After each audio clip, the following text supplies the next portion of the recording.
So I managed to buy 2 consoles for $60 on Facebook Marketplace recently. This is part 2 of the challenge, trying to make money off buying and selling anything. So we've got a power cable, which is good. Here's the PSP. It seems to be wrapped nicely. These are all unknown conditions. I have no idea if they're going to be good or not. Seems like it's a really good nick though. Like it's a good condition. That's good. And we got a PlayStation 2, the fat kind, which is perfect because we can modify it. Well, you can modify the slim one, the fat one's just a ton easier. It's a bit gross there, which isn't great. But other than that, it's looking pretty good. Definitely going to have to test these and see what's up. So here's the PS2 again. Let's see if it's got a battery in it. Sorry, it's been so long since I've used one of these. Just trying to figure out where everything is. And it's empty. Okay. So we're going to have to buy a new battery for that. So I've done a little bit of shopping and got us some bits and pieces. Here is a brand new battery and a charging cable and data cable.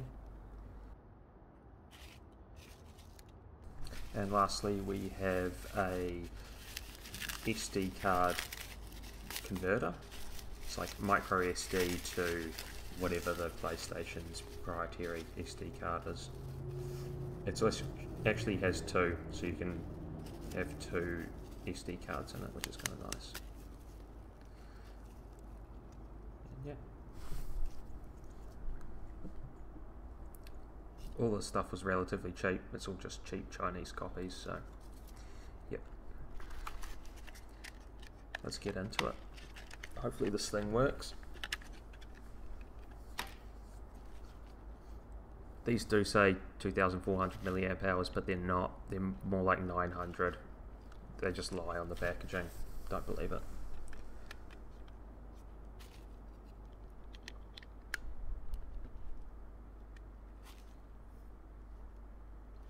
Yeah, let's boot this thing up, see what happens. Used to have one of these when I was younger. I reckon it was fucking great. It all boots up, which is an excellent sign. I just noticed this is already modified.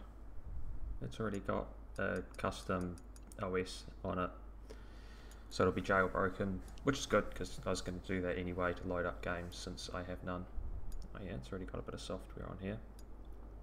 It's kind of interesting. There ended up being some Chinese guys' photos and videos on it, so I just deleted everything off it. So yeah, that was weird.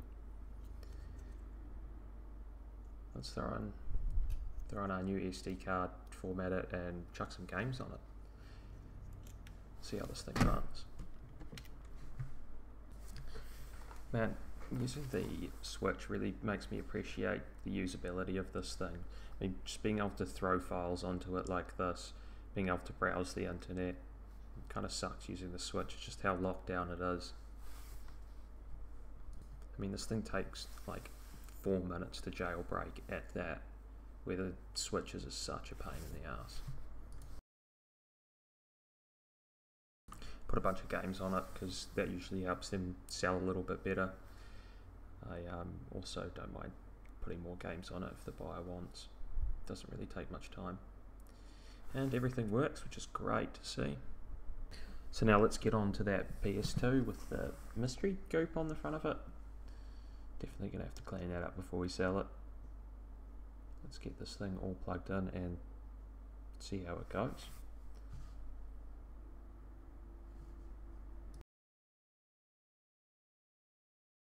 I bought some brand new AV cables because the ones, well, it didn't come with any.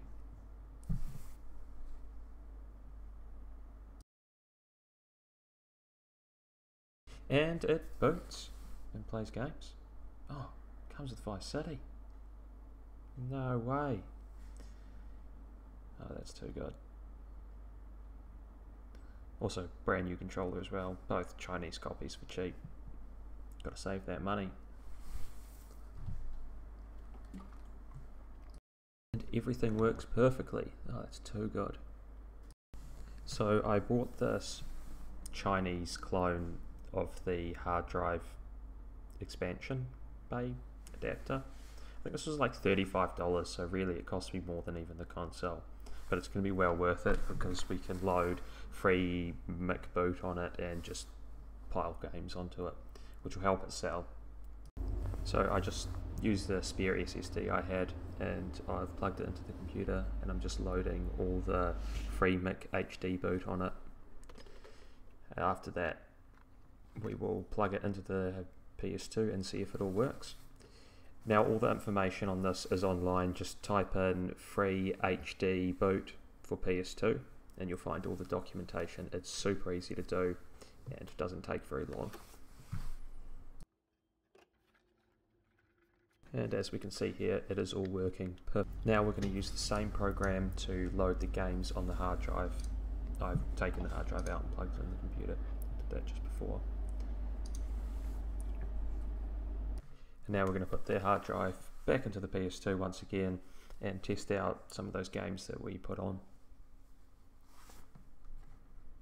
I find that having a console that's all set up ready to be played with a bunch of games on it always sells very quickly and for a lot more. Also having them clean, good description really helps get them sold and make me some money.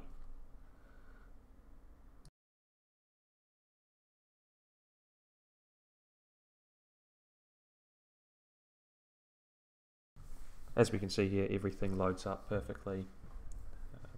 This game works well. I did test all the other games off camera and they all worked perfectly well, which is excellent. And finally, we're just going to give this thing a much needed clean because it's pretty disgusting. I just use some like wax and grease remover. It's the same stuff I use for painting cars, and a brush, and it works really well.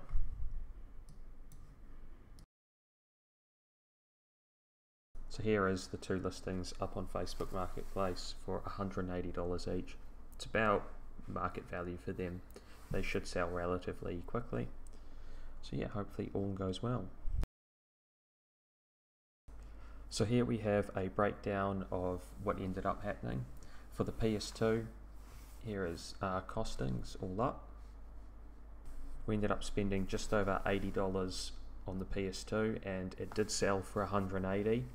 So we made 99. For the PSP, we ended up spending 57. Again, it sold for 180 and we made 122. Just quickly recapping over part one's success, we sold both the consoles, one for 85, the non-modded, and then 150 for the modded one, and expenses were $79.33, so we had a total profit of $155. So I've made a total of $377 on those two parts. I've purchased all the things for part 3, so that video should be up soon, and hopefully we'll make some more money.